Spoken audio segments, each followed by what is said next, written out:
so we're going to start down on the hand and wrist. So he's going to be my person right here. So what we want to make sure we do when you do your assessments and everything, so we want to make sure that first of all we stabilize. Somebody comes to you, hey, I'm hurting, we want to stabilize that. So be mindful where the break is, where the injury is, and stabilize appropriately. We don't want to just sit here and do this. We don't want to make them hold themselves, right? We want to just support that effort. Okay, if this is the broken area, I need to spread my fingers out. So whatever we need to do to support. So let me get one of you guys over here to support this injury site.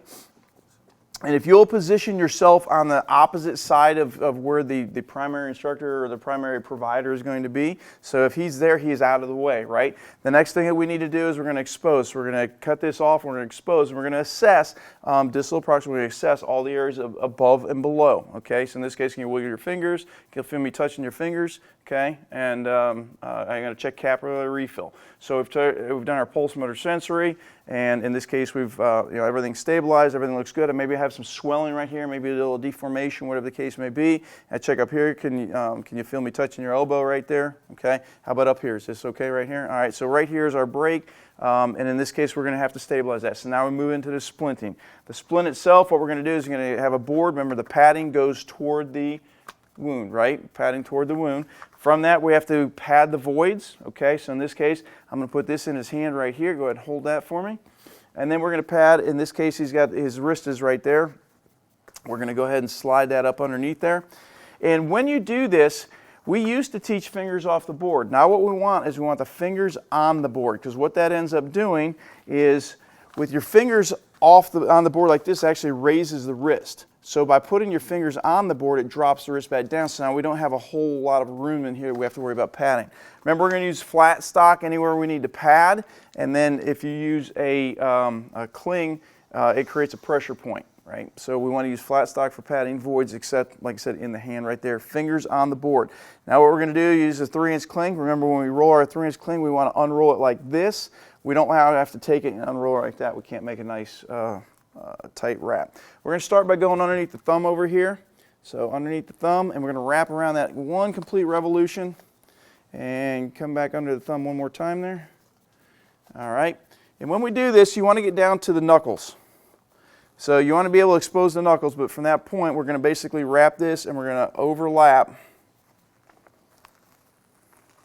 about halfway every time we come up. And once again, they want us to use 3-inch, but you could, in essence, use 6-inch if you needed to in this scenario.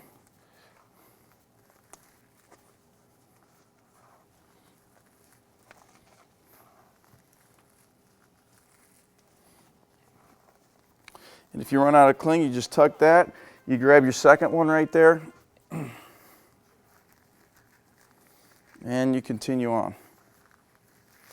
And you're going to wrap this all the way up. Once again, you're overlapping by about half each time to make sure you're working distal to proximal. Okay, just adjust your hand right there. Come hold right here. There you go. All right.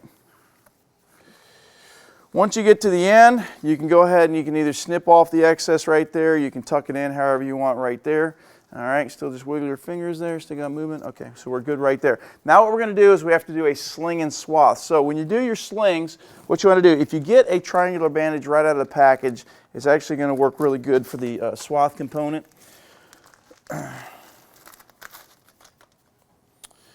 So these work out really good as far as that's your swath size that you need right there. And then the triangular component, that works out really good for your size for your sling. You're going to put a little knot in the point. This is going to help create the little pocket to hold the arm. Now when you look at this, it creates an arrow. The arrow is going to point to the injured side. All right, so when we do this, it actually points to the injured side. So go ahead and let me slide under here. What we're going to do is have this pointing to the injured side like so. Go ahead and rotate to me just a little bit. No, turn toward me. There we go. So we're going to do that right there. Then we're going to place this right in here. Then all we're going to do from that point is going to bring this right straight up. And that's going to create our nice little pocket that we need right here to hold everything. Go ahead and step forward. Now when you tie this, can you rotate around for me this way? When you tie this, we want to make sure we tie off center. Don't tie on the spine, right? We want to make sure we're tying off center with this. So we're going to do a surgeon's knot, which is a double wrap, and then the safety. In this case, I'm just going to use a bow knot. Now, since that is creating a knot, that creates pressure. What we want to do on that is we want to make sure we pad the knots so that doesn't create any pressure on the person. Okay? So what we have right here now is we have the sling that is supporting. This takes care of the vertical movement, right? Now what we have to take care of is the horizontal movement. So in taking care of the horizontal movement, I can use another triangular bandage. And in that case, we're going to use this one for our swath. And it comes out of the package. You want it to be 2 to 4 inches wide. In this case, it's 2 inches wide when it comes out of the package, which is the perfect size. Now we're going to take this. Now we want to make sure we keep this down low. If we have it up high, go ahead and hold that for me right there. This is not going to hold it in tight, so we want to make sure it keeps it down low down here to lock everything in, okay? If I want to spread this out just a little bit more for better support, I can do that, all right? I'm going to go ahead and tie this. Now, if my injured side is over here, I want to try and tie opposite that if I possibly can. I probably could have done that on the upper portion as well. So once again, you do the surgeon's knot. Okay, take a breath. Okay, and then we're going to do that safety as we did before. And then once again, I want to use something to pad that void. Once again, flat stock. Maybe all you have is another bandage. You can use that. Okay, then from that point, what I'm going to do is go ahead and finish my pulse motor sensory. Now, if I can't get a pulse because I'm wrapped up, we used to leave spaces, we don't leave spaces now. What I can do now is just simply do a cap refill. Make sure I got less than 2 seconds. Can you wiggle your fingers? Can you feel me touching your fingers?